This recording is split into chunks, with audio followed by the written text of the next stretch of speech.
지난 주일 강해 설교에서 부자 청년의 이야기와 이어지는 이야기를 나누었는데 아쉽게도 시간의 제약으로 인해서 중요한 부분들을 생략을 많이 해야 했습니다. 그래서 이번에 올려져 있는 동영상은 그날 줌으로 했던 시간에 나눈 동영상이 아니고 이곳 예배실에서 예배부 모임에서 나눈 영상을 올렸습니다.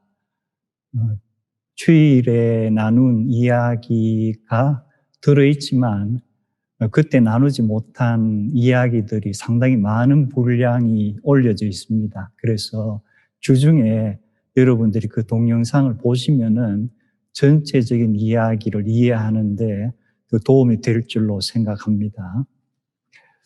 오늘은 지난 주중에 묵상했던 말씀들 가운데서 구약에서 한 사건 그리고 신약에서 한 개의 사건을 연결해서 보려고 합니다. 말씀을 나누기 전에 도움이 될 것 같아서 앞에 좀 이 얘기를 하려고 하는데요. 지금부터 한 80여 년 전에 책이 한 권 출간이 되었는데 추리소설이에요. 책 제목은 제가 말씀을 안 드릴게요. 제가 힌트만 드리겠는데 성경에 나오는 한 인물의 이름과 그 인물이 범죄 사건에 사용했을 것이라 추정되는 도구가 그 책의 제목입니다. 그래서 누구의 무엇, 이 추리소설의 제목이니까 제가 의도적으로 제목 얘기를 하지 않았습니다. 이 책에는 6개의 범죄 사건이 담겨 있고 페이지 수는 100페이지입니다. 그런데 이 책이 특이했던 것이 작가와 출판사의 극소수만 이 책의 순서를 알고 책을 출판할 때는 페이지를 처음부터 끝까지 다 순서를 막 섞어 놓았어요. 추리소설이 완전히 6개의 사건이 담겨 있는데 이걸 막 섞어 놓았으니까 도저히 독자가 보통 책 읽는 것으로서 읽어서 이해를 못해요. 그런데 책을 출판하면서 어떤 광고가 나왔느냐 하면은 이 책을 읽고 이 6개 사건에 나오는 가해자와 피해자들의 이름을 밝히고 이 사건의 페이지를 순서대로 그대로 대여할 수 있는 사람에게는 일정의 상금을 주겠다. 두 사람이 그것을 맞추었어요. 그래서 상금을 받았는데 그 이후에는 아무도 사람들이 너무 힘들다. 그래서 그냥 이렇게 지나가다가 책도 이제 출간이 되지 않았는데 지난해 다시금 이 책이 재출간이 됐습니다. 이번에도 80여 년 전처럼 상금을 걸었어요. 액수를 이제 물가지수를 고려해서 많이 올려서 역시 책의 페이지 수대로 맞추어야 되고 6명 가해자, 피해자 이름을 밝혀야 되고 그리고 어떻게 해서 이렇게 페이지를 정하고 이 이름들을 알게 됐느냐 간단하게 설명을 붙여야 돼요. 작년 말경에 책이 출간이 돼가지고 특히 추리소설이라든지 수수께끼를 푸는데 관심 있는 사람들이 많이 도전을 했습니다. 근데 아무도 못 맞췄어요. 지난달에 한 사람이 처음으로 이것을 완전하게 맞추었습니다. 이 사람은 자기의 이 크로스워드 퍼즐을 만드는 사람이에요.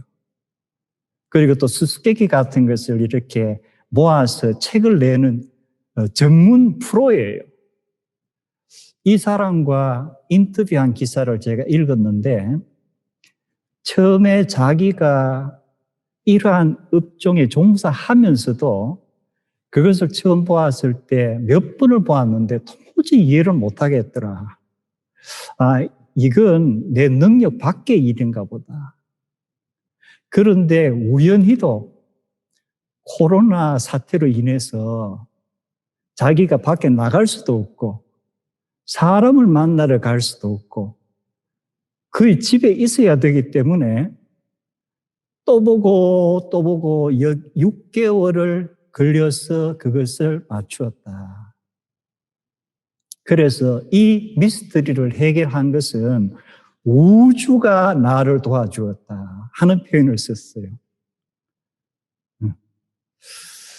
제가 왜 오늘 말씀을 나누기 전에 이 얘기를 먼저 할까요?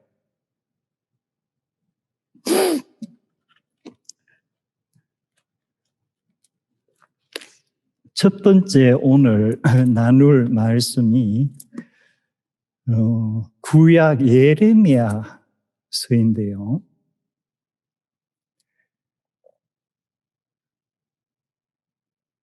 제가 한 가지만 더 물어볼게요.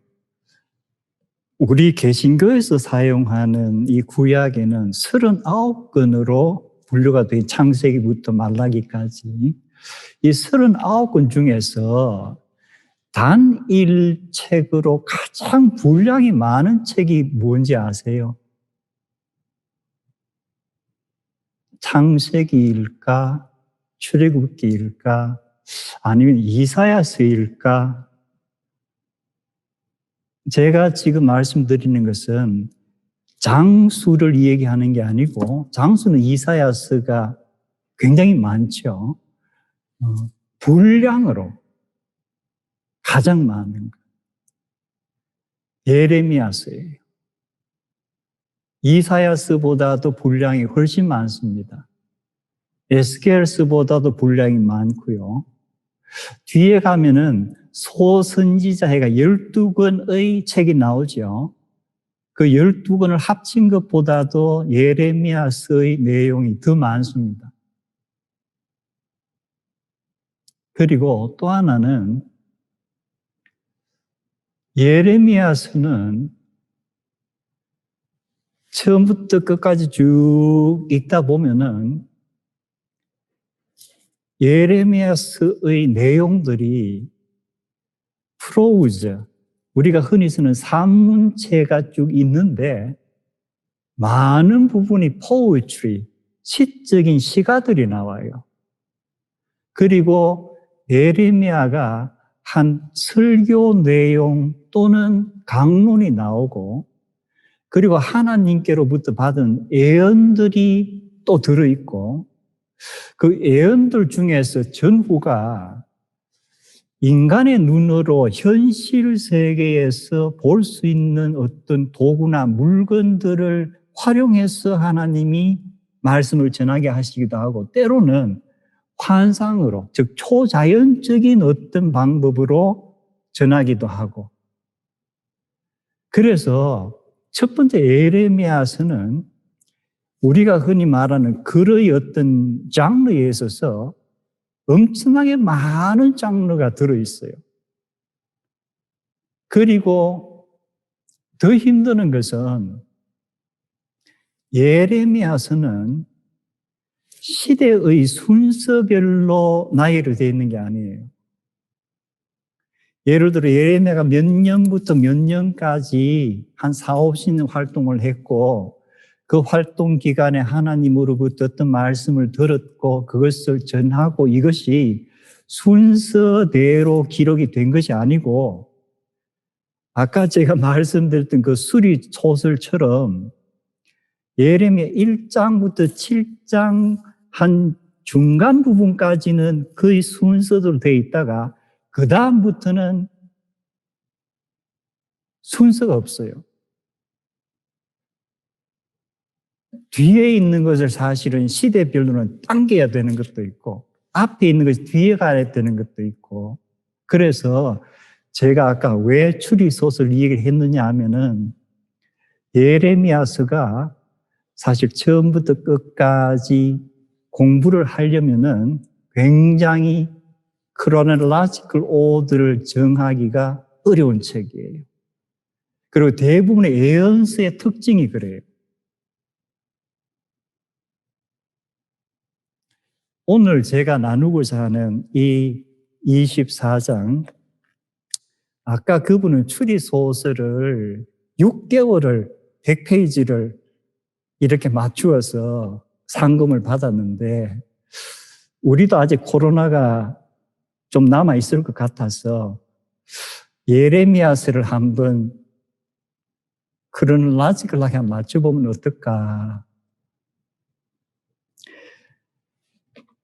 오늘 예레미야 24장 제가 1절부터 몇 절 봉독합니다. 바벨론의 느부갓네살 왕이 유다 왕 여호야김의 아들 여곤야와 유다 고관들과 목공들과 철공들을 예루살렘에서 바벨론으로 옮긴 후에 여호와께서 여호와의 성전 앞에 놓인 무화과 두 광주리를 내게 보이셨는데 한 광주리에는 처음 익은 듯한 극히 좋은 무화과가 있고 한 광주리에는 나빠서 먹을 수 없는 극히 나쁜 무화과가 있더라.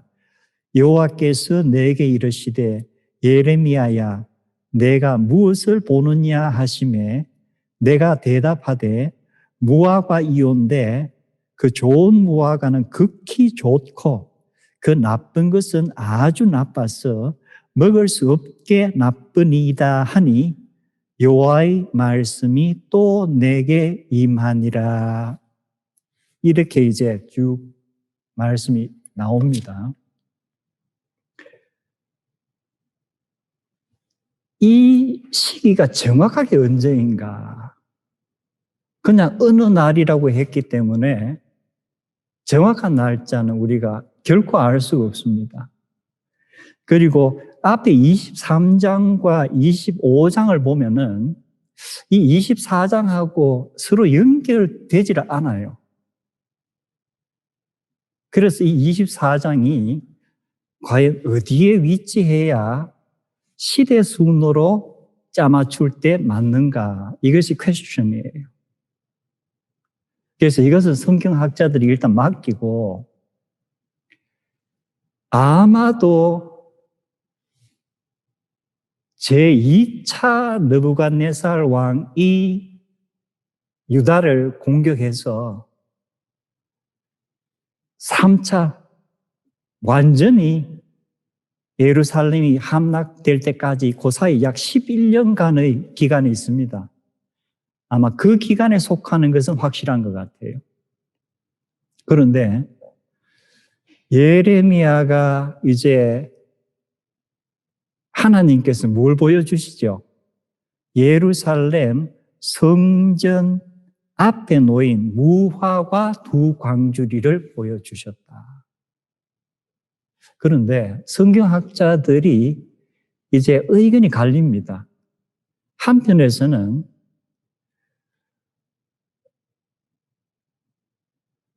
예레미야가 원래 제사장 가문 출신이에요. 그래서 자신도 아마 제사장이었을 것이다. 나중에 선지자로 부름을 받는데 그러면 성전에서 하는 일은 아주 익숙했을 거예요. 그리고 성전에서 생활도 많이 했고 그래서 지금 이 무화과 두 광주리는 예레미야가 현실 일상 속에서 성전에 가서 누군가가 공물, 제물로 바친 두 광주리를 보았을 것이다 하는 자연적인 현상으로 보는 학자들이 있고 또 한편에서는 뭐예요? 이것은 환상 가운데서 본 것이다 하는 학자들이 있습니다. 여러분은 어느 쪽이라고 생각하세요? 그리고 성경 공부를 할 때 어느 쪽이든 내가 이렇게 생각하는 근거를 한번 생각해 보세요. 왜냐하면 예레미야서에는 현실적으로 예레미야가 눈으로 보고 만지고 하는 것을 사용해서 하나님이 예언하실 때도 있었고 환상을 통해서 예언하신 경우도 있기 때문에 우리가 이 문제에서는 어떤 한글 번역본에는 이미 환상 가운데라고 했는데 원어에는 환상 가운데라는 게 없어요. 그냥 보여주셨다는 것밖에 없어요. 자, 그런데 중요한 것은 만약에 환상이었다면은 우리가 신앙생활 하면서 이 성경에는 환상이라는 것들이 있다고 나오는데 내가 그런 걸 경험해 본 적이 있는가? 많은 교우님들과 이 얘기를 나누어 보고 하지만 이 환상 같은 것을 체험해 본 경우는 극히 드문 것 같아요. 그래서 우리의 신앙생활이 영적인 것을 다루는 건데 많은 경우에 아직은 그 어떤 영의 세계를 우리가 체험을 잘 못한다. 또 어떤 때는 잘못하다 보면 이게 굉장히 위험한 경우가 많아요. 부작용도 나타나고. 저는 어릴 때부터 이 성령의 은사를 받은 소수의 사람들이지만 그분들과 자주 만날 수도 있었고 또 기도도 같이 하고 해가지고 이 성령의 은사에 대해서 이 사도행전에 나타나는 그러한 은사들이 오늘날도 어떤 성도님들에게는 주어지는구나. 그리고 그분들을 만나서 같이 이야기 나누고 기도할 때 보면은 어떤 분이 환상을 보는 은사를 받은 분들이 계세요. 그리고 또 어떤 분들은 이 음성으로만 하나님의 어떤 계시를 듣는 분들이 계세요. 그런데 이 두 가지가 겸해지는 경우는 제가 만나본 분들 중에서는 별로 없는 것 같아요. 저 같은 경우도 이렇게 생각해 보면은 환상을 저는 전문적으로 보는 사람도 아니고 어떤 아주 중요한 시점에서 따끔씩 어떻게 이런 현상이 나타나지? 그런데 저는 지금까지도 그 환상 가운데서 음성을 들어본 적은 없어요. 즉 제가 이제 해석을 해야 되는 거예요. 그런데 이 성경에 나타난 이사야서나 예레미야, 에스겔들은 대체로 환상이 나타날 때 음성이 항상 같이 따라 나와요. 그래서 하나님께서 이 리컨펌을 하시는 거예요. 무엇을 보느냐, 내가 이게 보입니다 하면은 그 다음에 그에 대해서 해석을 해주시는 거예요. 그러면 확실하게 이것이 하나님께서 주시는 거구나. 청각과 시각이 같이 오니까. 그래서 이것을 이제 전하는 거예요. 그런데 오늘 예레미야가 본 것은 성전에 놓인 두 개의 무화과 광주리인데 한 광주리의 무화과는 아주 나쁜 무화과들이고 한 광주리의 무화과는 좋은 무화과들이에요. 그러면 하나님께서 이 두 개의 광주리를 환상이든 현실에서든 예레미야에게 보여주신 것은 무엇을 가르쳐 주시기 위해서 이 시대 상황에서 이미 북이스라엘 10개 지파는 망해버렸습니다. 이제 남유다 2개 지파만 남아있는데 이 남유다 왕국도 2차 느부갓네살 왕의 공략에 의해서 왕을 위시해서 많은 고관들과 전문인들 그리고 백성들이 일부는 잡혀갑니다. 바벨론으로. 이제 포로 생활이에요. 그리고 일부는 남아 있습니다. 그러면은 만약에 이 두 그룹의 사람들과 이 무화과 광주리를 이렇게 서로 이어봐라 하면은 아마도 바벨론으로 포로로 끌려가서 고생하는 사람들은 무언가 나쁜 짓들을 했는가 보다. 그래서 벌을 받았는가 보다. 그럼 이 그룹은 나쁜 무화과 그룹인가 보다. 끌려가지 않고 남은 사람들은 그 나름대로 그래도 괜찮았는가 보다. 그래서 이러한 고난을 피할 수 있게 하나님이 돌봐주셨는가 보다. 그래서 좋은 무화과인 것보다. 이것이 일반적인 사람들의 해석이에요. 아마 그 당시에도 이 성경 예레미야서 전체를 보면은 그렇게 생각들을 했던 것 같아요. 남아있던 사람들은. 그런데 나중에 보면 하나님께서 이 무화과에 대해서 설명하시는데 앞으로 내가 시간이 흐르고 사건이 정대되면서 내가 너에게 밝혀주고자 하는 것은 뭐예요? 인간들의 생각, 지금 사람들이 판단하는 것과는 전혀 반대다. 오히려 끌려간 그 사람들이 좋은 무화과이고 남아있는 사람들이 나쁜 무화과이다. 나중에 예레미야서 전체를 쭉 읽어보고 유다의 역사를 쭉 보고 열왕기하라든가 역대하 이런 데 적혀있는 역사 기록을 보면은 이 하나님의 이 두 무화과에 대해서 사람들이 평가하는 것과는 전혀 반대의 평가가 역사적으로 현실로 나타나는 거예요. 그래서 지금 우리 세대에 관한 것은 아니지만 이 성경에 기록된 예언들이 결국은 우리 인간의 역사에서 하나님께서 어떻게 개입하시는가.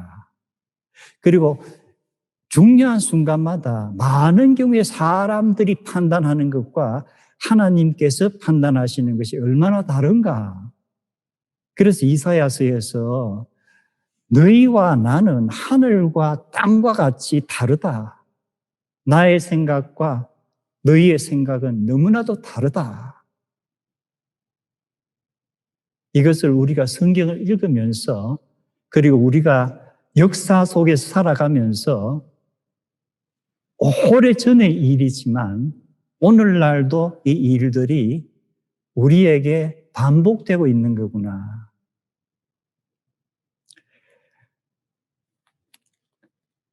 오늘 신약 성경에서 나누고자 하는 말씀은 마가복음 10장의 말씀입니다. 마가복음 10장 제가 46절부터 52절까지 봉독합니다.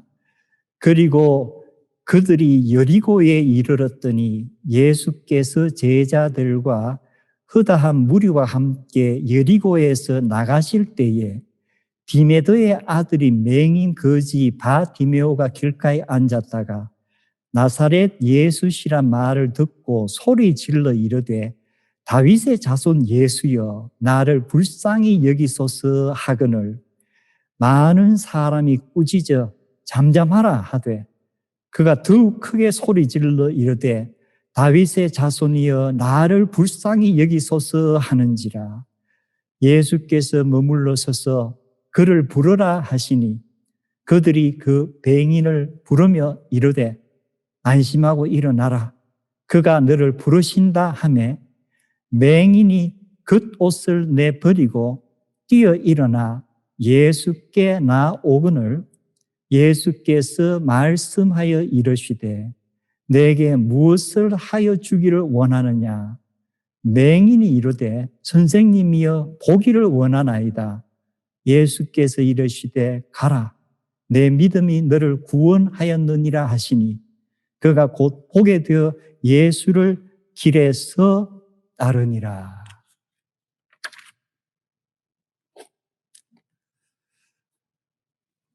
예레미야서에서 무화과가 들어있는 두 개의 광주리를 우리가 보았습니다. 마가복음에서 예레미야가 본 것과 같은 두 개의 무화과 광주리를 우리가 볼 수 있을까?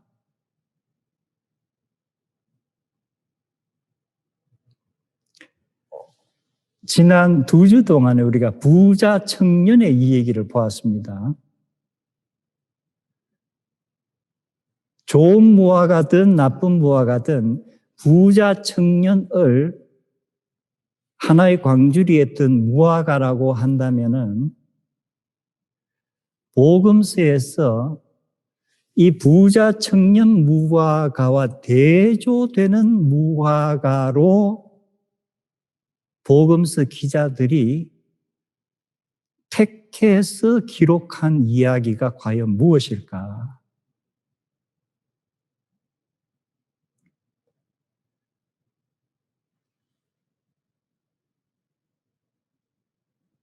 이 방금 제가 마가복음에서 읽은 이 맹인 바티메오의 이야기는 마태도 기록을 했고 누가도 기록을 했습니다.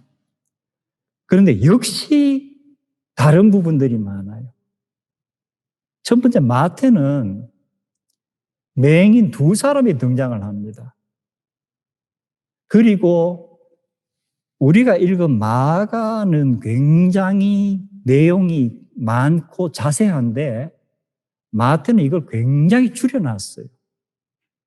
어쩌면 마태는 이 사건은 다른 것에 비해서 크게 비중을 두지 않은 것 같아요.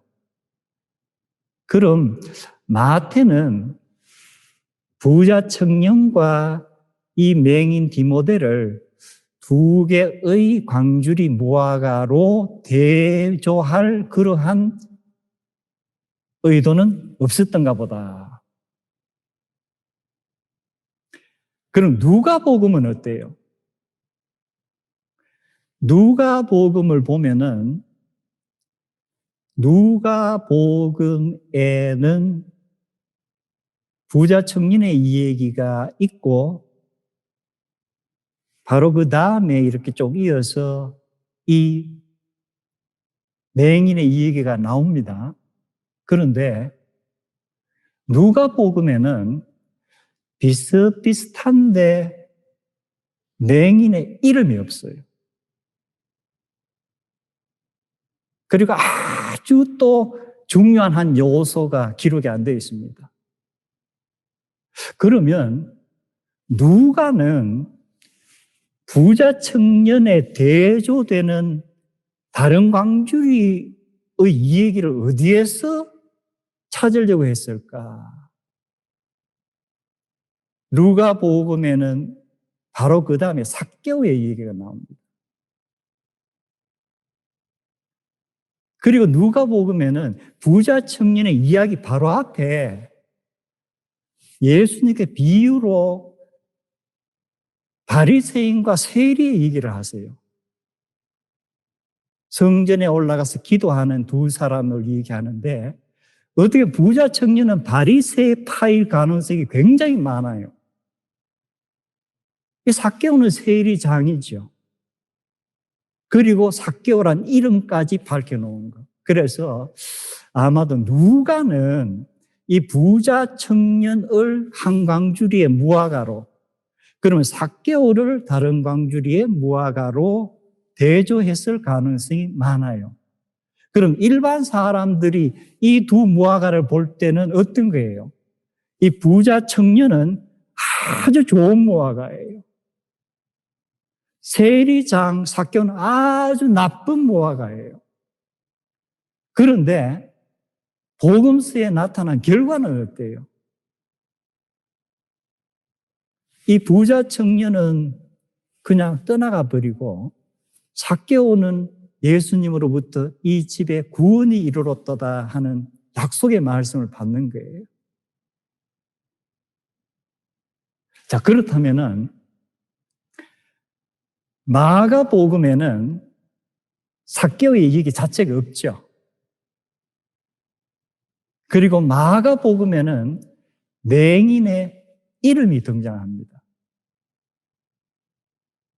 그리고 마가복음에는 예수님께서 그를 부른다는 이 얘기를 듣고 이 맹인이 겉옷을 버려두고 벌떡 일어나서, 마태도 누가도 언급하지 않은 이 겉옷이라는 것을 왜 마가는 특별히 언급했을까?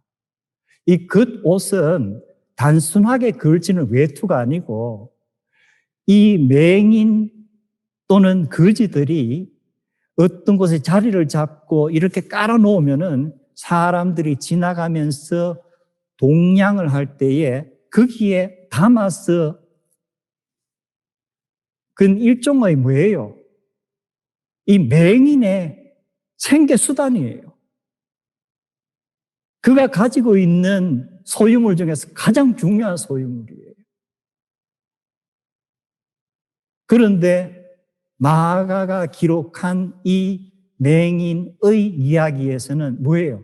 그 이름이 기록이 돼 있고, 그리고 그가 예수님께서 오라고 하신다 할 때에 자기의 생계 수단, 가장 중요한 소유물을 다 버리고 예수님께로 갔다. 그런 부자 청년과 이 거지, 객관적으로는 너무나도 다른 상황이에요. 좋은 무화과 같고 저주받은 무화과 같은데, 대체로 맹인들은 그 당시에도 부모가 죄를 지었거나 본인이 죄를 지었거나 죄값을 받는 것으로 사람들이 흔히 생각하고 있었던 시대예요. 그런데 복음서에서 마가가 우리에게 알려주는 것은 인간의 판단과 이 복음을 받은 사람들의 평가는 전혀 다르다.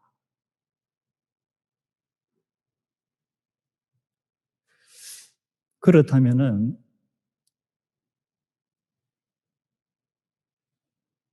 이 여리고란 곳은 예루살렘에서 한 15마일 정도 떨어진 멀지 않은 곳이에요.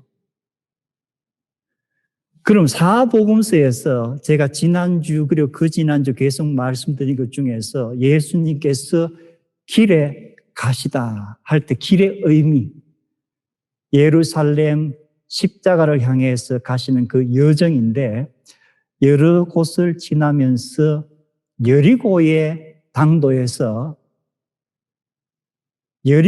마가는 누구를 마지막 인물로 등장시키죠?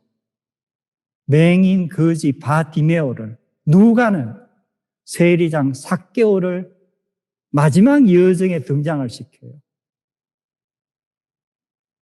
그리고 이들의 삶과 예수님께서 십자가를 향해서 가신 그 목적을 연결시키는 거예요.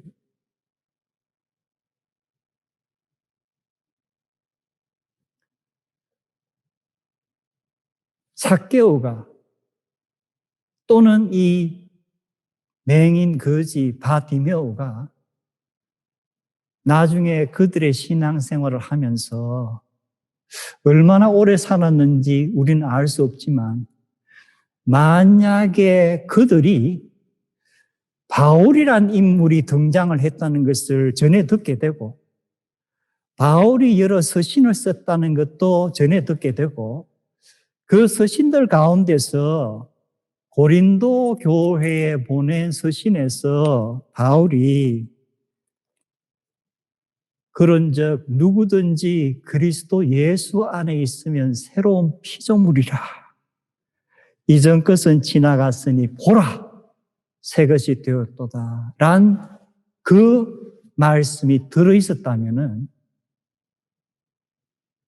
이 맹인이었던 바디메오가 초대교회 교인들 앞에서 만약 간증을 한다면은 마가가 기록한 이 이야기와 함께 바울 사도의 이 말씀을 인용하면서 간증을 하지 않았을까? 그리고 얼마나 많은 사람들이 은혜를 받았을까? 성경의 이야기가 우리에게 잔잔한 감동을 주지요. 그런데 문제는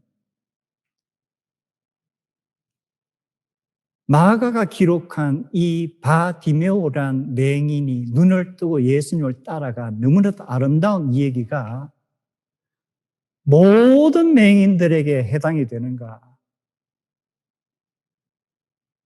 2000여 년 역사가 흐르면서 우리 사회에는 항상 시각장애인들이 있었어요. 지체에 어떤 부자연이 있는 사람들이 있었습니다. 예수님 당시에도 고침을 받은 지체 부자여자들보다는 고침 못 받은 사람들이 훨씬 많았을 거예요. 지금 우리 사회에서도 제가 특별히 지난 2주 동안에 이 지체장애자, 시각장애자에 대해서 여러 가지 자료를 한번 보았었는데 하나같이 하는 얘기가 특히 한국 사회에서 장애인으로 산다는 것은 너무너무 힘듭니다.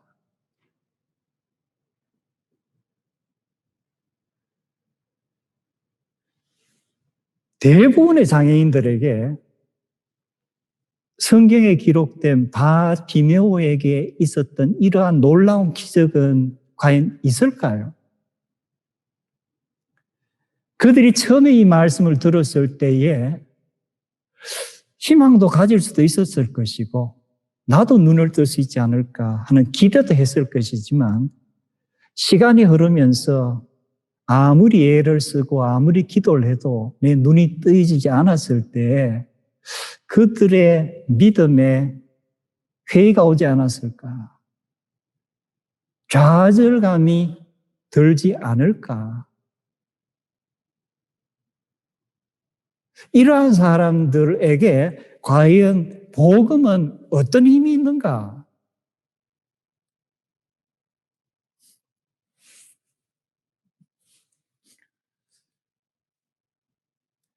제가 이 문제를 가지고 고심을 많이 했어요.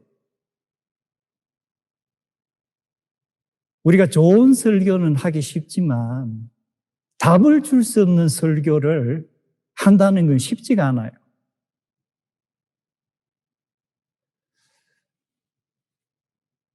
그런데 갑자기 드는 생각이 마가가 복음서를 기록할 때에 예수님께서 직접 사용하신 것으로 우리가 알고 있는 아람어를 소리 나는 대로 적고 아람어를 아는 사람이 초대교회에도 그렇고 나중에 점점 적으니까 이걸 헬라어로 공용으로 번역을 했단 말이에요. 왜 이랬을까? 왜 이랬을까? 그냥 헬라어로 쓰면 되지 왜 꼭 아람어로 쓰고 바디메오 하고는 디메오의 아들 이렇게 번역을 했습니다. 그래서 제가 마가복음 전체에서 예수님께서 말씀하신 아람어를 마가가 그대로 적고 다시 헬라어로 번역한 곳들이 어느 건가 몇 번 찾아봤어요. 몇 개를 소개하면은 우리가 잘 아는 회당장 야이로의 딸 죽었다는 전갈이 왔고 예수님께서 가셔서 그 어린 딸의 손을 잡고 뭐라 그러시죠? 달리다쿰. 아람어예요. 그리고 마가는 소녀야 일어나라 라는 헬라어다라고 붙여놨어요. 왜 달리다쿰 하고 아람어를 그대로 기록했을까? 그리고 조금 더 가다 보니까 귀가 먹고 말을 잘 하지 못하는 어떤 사람을 예수님께 데려왔어요. 그래서 예수님께서 그 사람의 귀에 손을 대고 침을 발라서 이렇게 하시면서 역시 아람어로 에바다, 또 마가는 열리라 하는 뜻이다, 이렇게 붙여놨어요. 왜 에바다 하는 예수님께서 하신 말씀을 그대로 아람어로 적고 헬라어로 다시 번역을 했을까?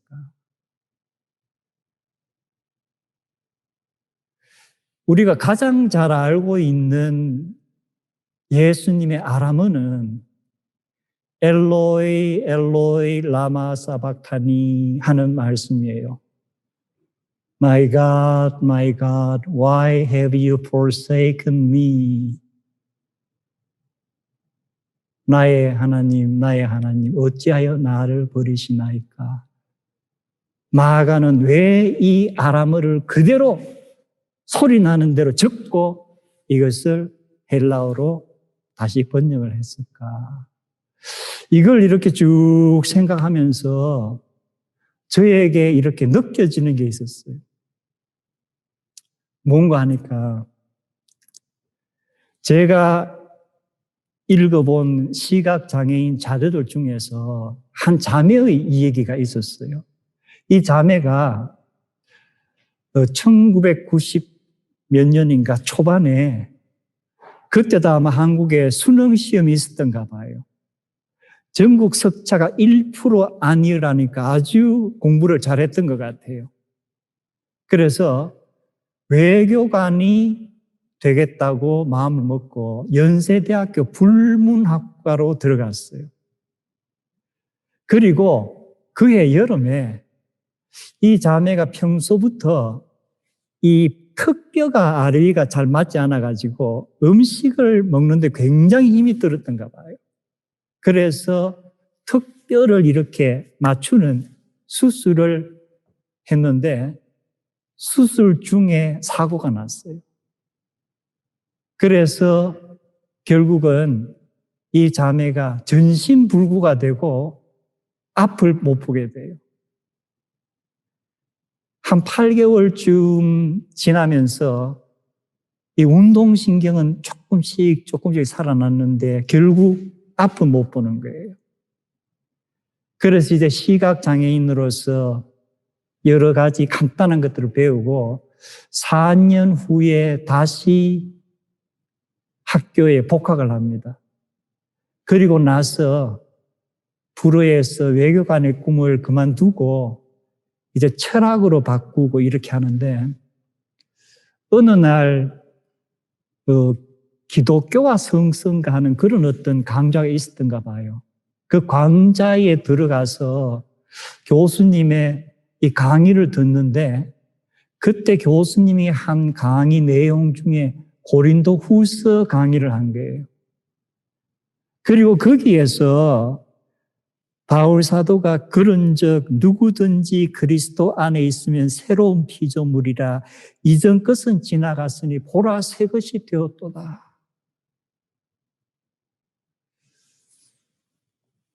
맹인으로 있다가 다시 눈을 뜨면 얼마나 좋아요.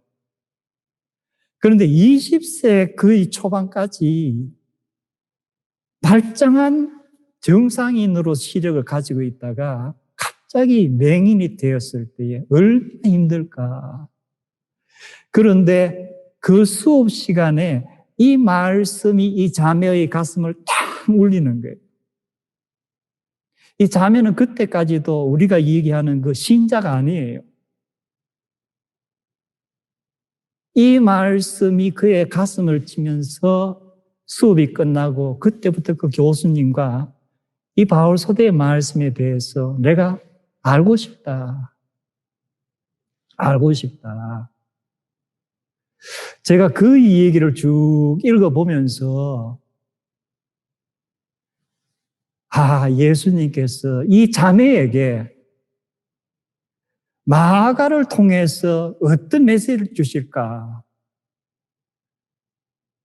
생을 포기하기로 작정했던 이 자매에게 예수님께서 달리다 쿰, 소녀야 일어나라. 모든 것이 막혀있던 이 자매에게 에바다, 열리라. 내 영이 열리라. 내 마음이 열리거라. 그리고 바디메오 하는 것처럼 이 자매의 이름을 부르지 않았을까? 그리고 예수님께서 엘로이 엘로이 라마 사박다니,